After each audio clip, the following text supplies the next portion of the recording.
नमस्कार, candid conversations के नए एपिसोड में आपका स्वागत है। आज मंगलवार है और हम लोग फिर से आज प्रोफेसर अहमद दुबे साहब से बात करेंगे। सर, जो चर्चा में है वो है दिल्ली चुनाव। और दिल्ली चुनाव में सर एक नए हीरो की एंट्री हुई है, वो है राहुल गांधी।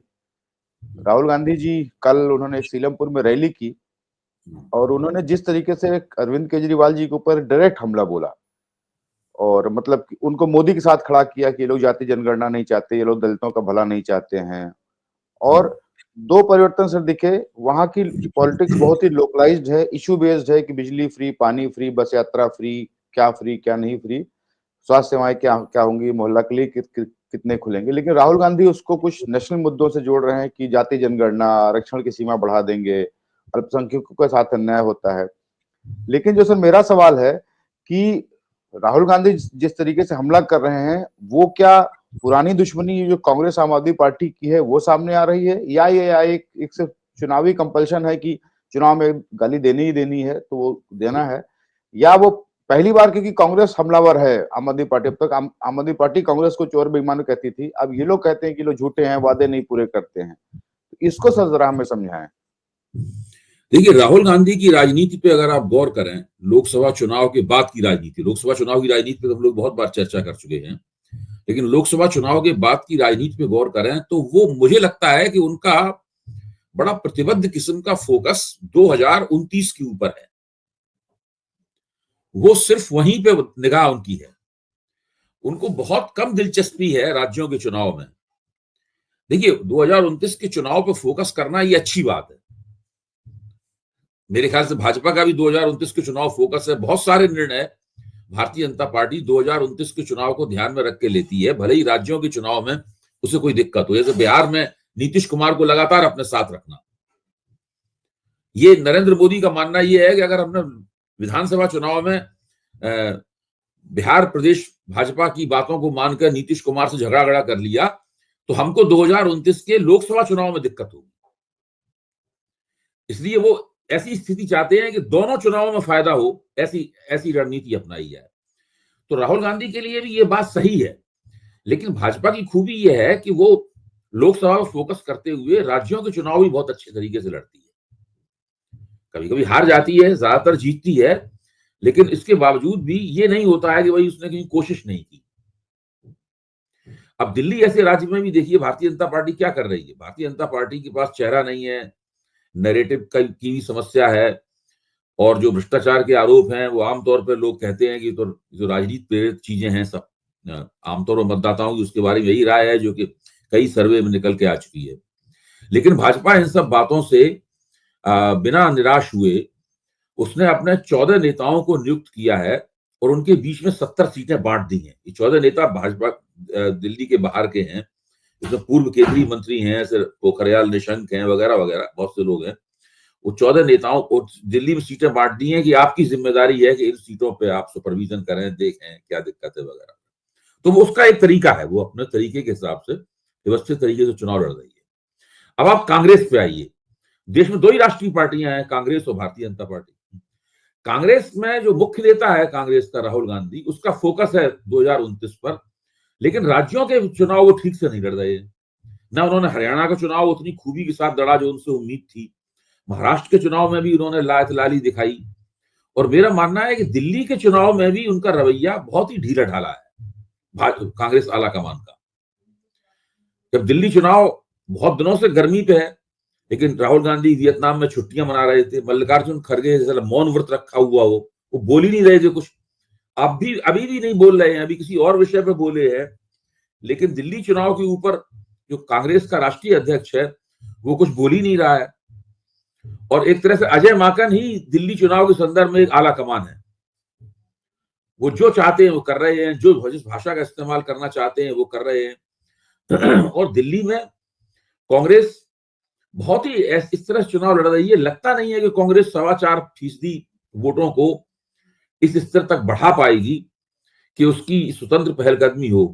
मुझे तो नहीं लगता कि जो ट्रैकर्स वगैरह में जो आंकड़े आते हैं, जैसे यशवंत देशमुख का ट्रैकर है, तो वो ट्रैकर बताता है कि पिछले लोकसभा चुनाव के बाद से ऐसा कोई समय नहीं गया है दिल्ली में जब कभी कांग्रेस का समर्थन दिल्ली में 7-8% से ऊपर गया हो, यानी ज्यादा से ज्यादा ये 4.25% को डबल कर सकते हैं बस।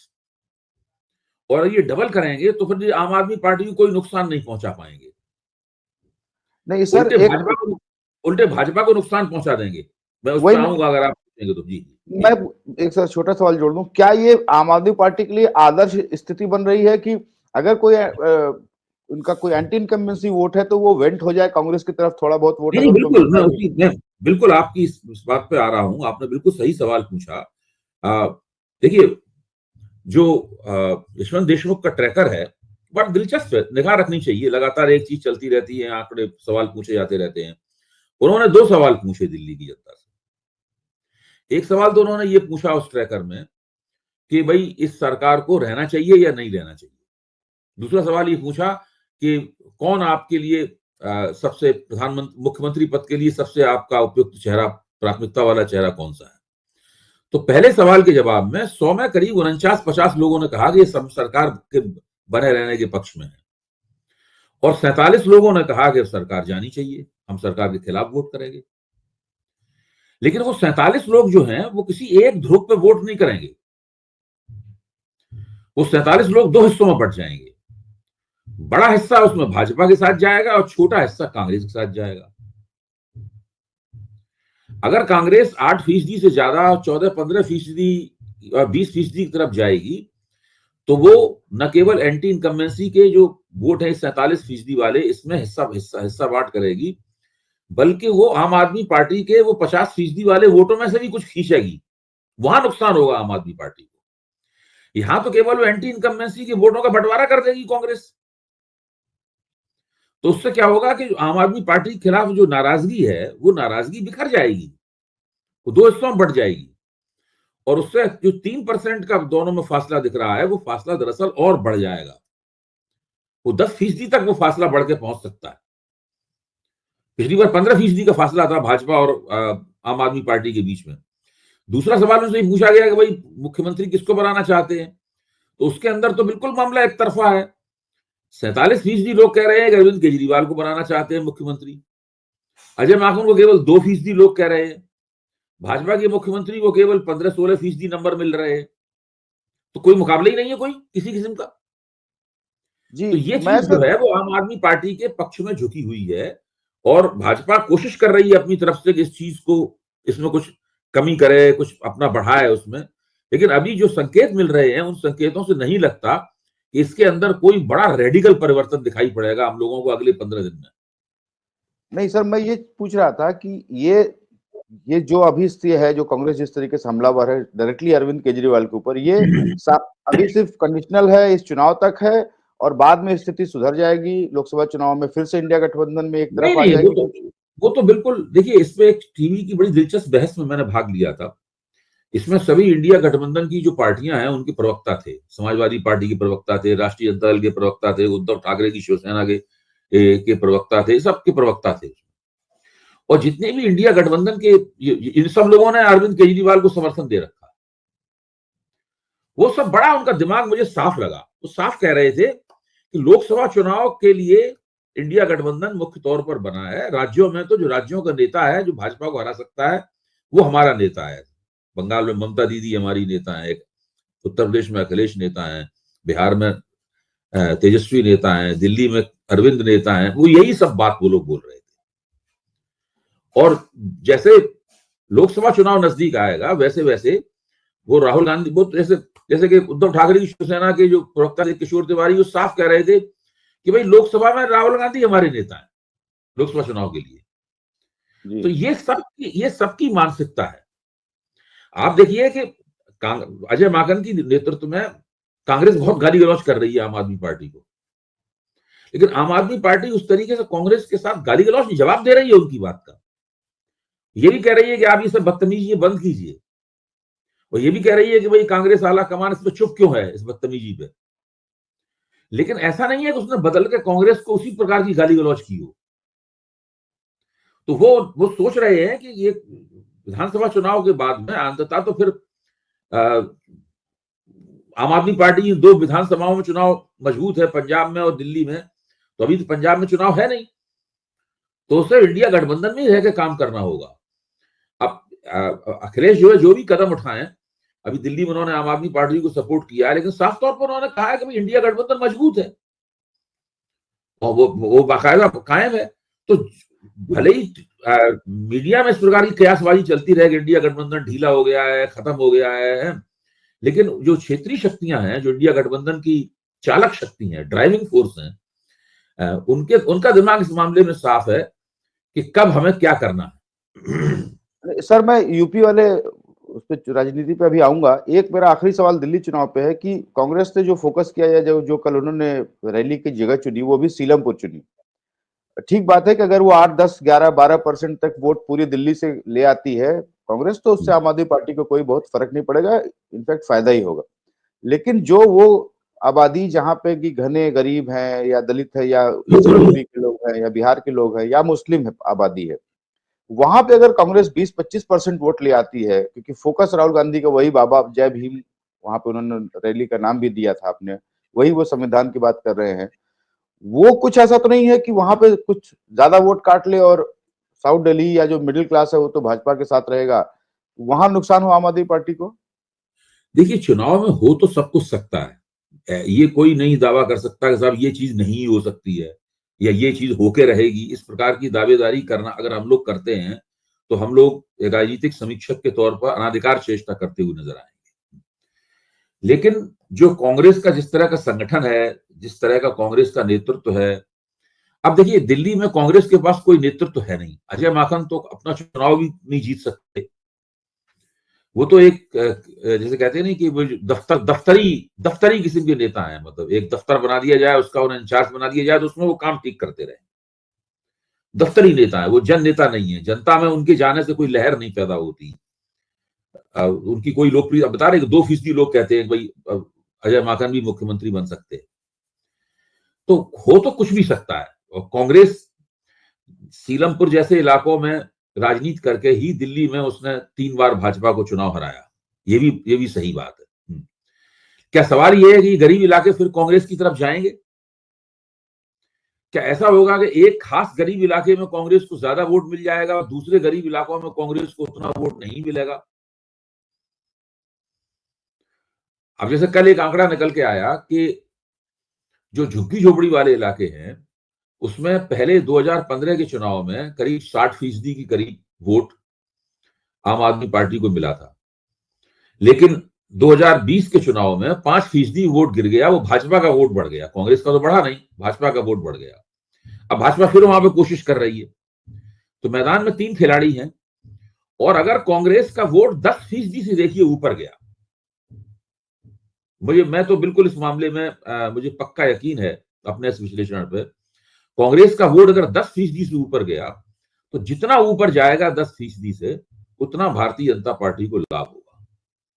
और अगर कांग्रेस का वोट 10% से कम रहेगा, 7%, 8%, 8.5% रहेगा, तो भारतीय जनता पार्टी को नुकसान होगा और आम आदमी पार्टी तेजी के साथ आगे निकलेगी और अच्छी सीटें जीतेगी। आम आदमी पार्टी के अंदरूनी जो रणनीतियों से जो लोग वाकिफ हैं, अगर आप उनसे बात करें तो वो कहते हैं कि अभी हमने 50 सीटें तो अपनी पुख्ता कर ली, यानी 50 सीटों में तो हमें यकीन है कि हम जीत रहे हैं। अब इस 50 को हम और प्लस कैसे करें, हम 55 की तरफ कैसे बढ़े, हम 60 की तरफ कैसे बढ़े, हमारी जद्दोजहद ये है। तो इस तरीके की जद्दोजहद जो है वो नहीं दिखाई पड़ती है भाजपा में, व्यवस्थित जद्दोजहद, और कांग्रेस में तो बिल्कुल नहीं दिखाई पड़ती है। ये स्थिति है। अब सवाल ये है कि आप देखिए 2013 का चुनाव, 2015 का चुनाव, 2020 का चुनाव, अगर हम तीनों चुनाव को देखें तो उसमें 25 से लेकर 28 सीटें ऐसी हैं जिनमें आम आदमी पार्टी कभी हारते हुए दिखाई नहीं पड़ती। इनमें कुछ सीटें हारती है, मतलब उसमें 1-2 सीटें इधर उधर हो जाती हैं, लेकिन मोटे तौर पर ये एक सीटों का एक ये गुच्छा है जो कि आम आदमी पार्टी की जेब में पड़ा रहता है। तो जब एक पार्टी इस तरह का प्रभुत्व कायम कर लेती है चुनावी राजनीति पे, तो उसे अपना प्रबंधन करने में भी आसानी होती है। कौन सी सीटें कमजोर हैं, कौन सी कम कमजोर हैं, कौन सी ज्यादा कमजोर हैं, कौन सी सीटें पुख्ता हैं, वो इस तरीके से चीजों को सोच के प्रबंधन कर लेती है। आप देखिए सर, मध्य प्रदेश है, अब मध्य प्रदेश में 60 सीटें ऐसी हैं जो भाजपा कभी नहीं हारती है। तो चुनाव होता है तो वो 60 तो उसकी तय है, मतलब जो बाकी चीजें उन्हें जीतनी है। इसलिए गुजरात में भी बहुत सी सीटें ऐसी हैं जो भाजपा कभी नहीं हारती है। दिल्ली में आम आदमी पार्टी ने कुछ इस तरह का प्रभुत्व अपना बना लिया है। मैं ये नहीं कह रहा हूं कि प्रभुत्व टूट सकता है, भाजपा को लग रहा है कि शायद यही मौका है, इस प्रभुत्व को तोड़ा जा सकता है। लेकिन अभी तक जो जैसी बिसात बिछी हुई है उसमें भाजपा अपने वोटों में और सीटों में सुधार करेगी, लेकिन क्या वो उस प्रभुत्व को तोड़ पाएगी, इसके ऊपर सवालिया निशान है। जी, जैसा कि सर आप कह रहे थे कि राहुल गांधी तो 2029 की तैयारी कर रहे हैं, शायद मुझे भी ऐसा लगता है कि वो बहुत राज्यों के चुनाव के लिए फिक्रमंद नहीं है, और उनके लिए शायद अब आदर्श स्थिति यह है कि उनके पास 2029 तक के लिए 4 साल का समय है। वो राज्यों के चुनाव के बहाने ही कम से कम अपने संगठन को मजबूत करें और 2029 की तैयारी करें। और इसी के तहत मुझे लगता है कि राहुल गांधी ने उत्तर प्रदेश में तैयारियां शुरू कराई हैं। आज एक बड़ी स्टोरी भी है इंडियन एक्सप्रेस में कि कैसे वो अपने ऑर्गेनाइजेशन का रिहॉल करने जा रहे हैं। यहाँ पे लोगों की ड्यूटी लगाई गई है, मीटिंग्स हो रही हैं, जिले वाइज लोग बुलाए जा रहे हैं, संगठन को रिवैम्प किया जा रहा है। पूरा संगठन ऑलरेडी 1 महीने पहले डिसॉल्व कर दिया था खड़गे जी ने। और ऐसा लगा कि ये सब देखते हुए थोड़ा अखिलेश यादव जी का रुख नरम हुआ है, और उन्होंने कहा नहीं, हम इंडिया गठबंधन इंटैक्ट है और कोई टूटा नहीं है। जो बीच में शिवसेना और ममता बनर्जी कह रहे थे कि नहीं नहीं अब तो कोई है नहीं और कांग्रेस तो कुछ कर ही नहीं रही है, तो वो अखिलेश यादव ने थोड़ा उस पर पानी डाला है कि नहीं नहीं अभी इंडिया गठबंधन है और हम लोग सब लोग साथ हैं। वो क्या उनको अखिलेश यादव को समझ में आ रहा है कि राहुल गांधी अपना संगठन यहाँ मजबूत करते हैं और अलग लड़ते हैं 2027 में उत्तर प्रदेश का चुनाव, तो वो सपा के लिए जो है नुकसानदेह होगा। भाई अगर राहुल गांधी इस तरह का फैसला लेते हैं या अखिलेश इस तरह की परिस्थितियां बनाते हैं कि राहुल गांधी उस तरह के फैसले में चले जाएं, मुझे तो लगता है ये काफी मूर्खता का कदम होगा। ये इसमें दोनों ही पार्टियों को बहुत नुकसान होगा, दोनों ही पार्टियों को बहुत नुकसान होगा। उत्तर प्रदेश की राजनीति के संदर्भ में अभी भी वही सबसे ज्यादा फायदे मुफीद है इन लोगों के लिए जो इन्होंने जिस तरह से लोकसभा चुनाव लड़ा था। और कांग्रेस अगर अपने आप को थोड़ा मजबूत करती है, यानी कांग्रेस अभी मान लीजिए उत्तर प्रदेश में एक पे है या 2 पे है, अगर कांग्रेस अपने आप को 5 पे ले आती है, 7 पे ले आती है, तो इसका मतलब ये नहीं निकाला जा सकता कि वो समाजवादी पार्टी के प्रभाव में कटौती कर रही है या समाजवादी पार्टी को कहीं चुनौती दे रही है।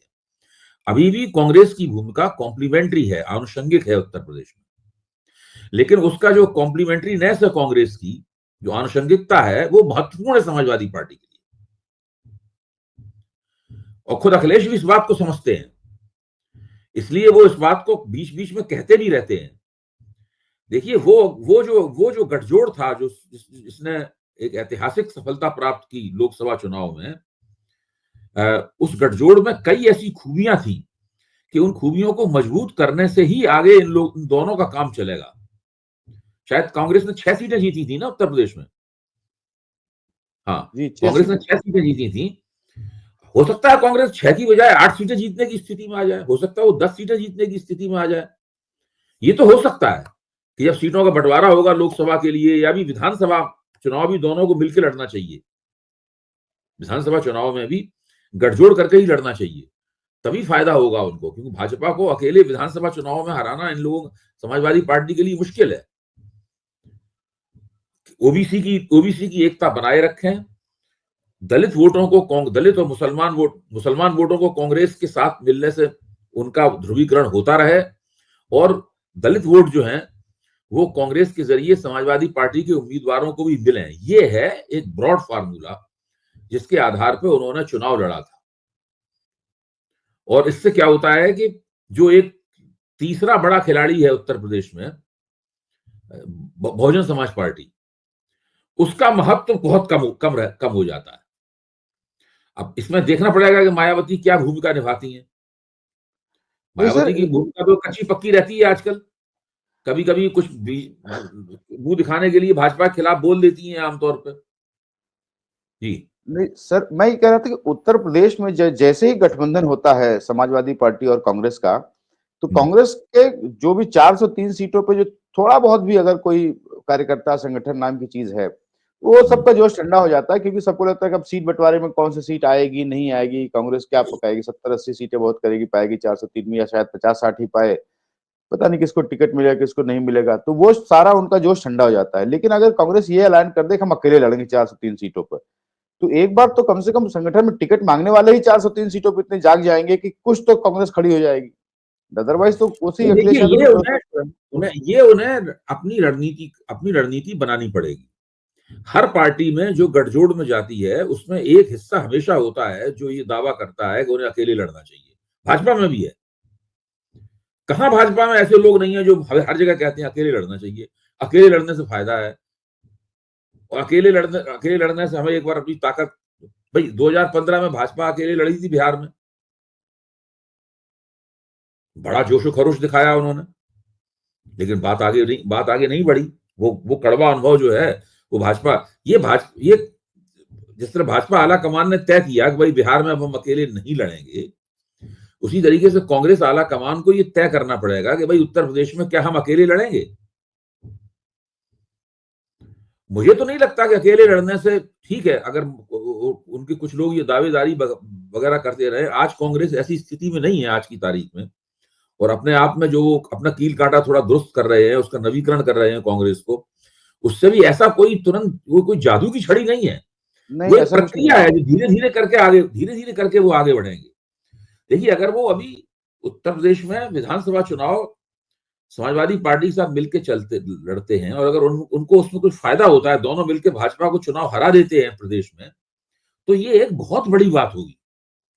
उससे राष्ट्रीय राजनीति पे असर पड़ेगा, उससे लोकसभा चुनाव जीतने की आपकी संभावनाएं और ज्यादा मुखर हो जाएंगी। और आपने नक्शेबाजी में आके अगर मान लीजिए अलग अलग चुनाव लड़ा, समाजवादी पार्टी तो जीत ही लेगी 60-70 मतलब 80-90-100 सीटें तो जीत सकती है समाजवादी पार्टी अकेले दम पर। कांग्रेस को क्या मिलेगा? आपका क्या अंदाज है? मान लीजिए अगर वो तथाकथित जोश के लिहाज से कांग्रेस को कितना मिलेगा? नहीं, कुछ नहीं। अगर 2 सीट है तो 6 सीट, 8 सीट, 10 सीट, 12 सीट, बस, इससे ज्यादा नहीं। इससे ज्यादा कुछ नहीं होगा। और नहीं। मिलकर लड़ेंगे तो ज्यादा फायदा हो सकता है। हाँ, मिलकर बिल्कुल लड़ेंगे तो फायदा फायदा होगा। है। हाँ, हाँ, तभी हरा तो सकते हैं। ये खड़गे, सोनिया और राहुल और प्रियंका को मिलके 4 लोगों का उनका आला कमान है, उनको मिलके उन्हें बनाना पड़ेगा कि भाई उन्हें करना क्या है आगे। जहां तक अपनी पार्टी को बेहतर बनाने का है मामला, वो तो करते ही रहना चाहिए हमेशा सबको। उसका मिलके चुनाव लड़ने न लड़ने से कोई संबंध है नहीं उसका। तो सर आज के लिए इतना ही। और हम लोगों को ये बारीकियां देखनी होती हैं कि एक स्टेट में, दिल्ली में, ज्यादा अनुकूल बात यह है कि वहां पे कांग्रेस और आम आदमी पार्टी अलग अलग लड़े, लेकिन बगल के उत्तर प्रदेश में ज्यादा अनुकूल बात यह है कि वहां पे समाजवादी पार्टी और कांग्रेस एक साथ लड़े। तो ये समझाने के लिए सर हमें बहुत बहुत धन्यवाद। दर्शकों का भी बहुत धन्यवाद। अगले हफ्ते फिर से मिलेंगे। थैंक जी यू जी सो मच। जी, धन्यवाद।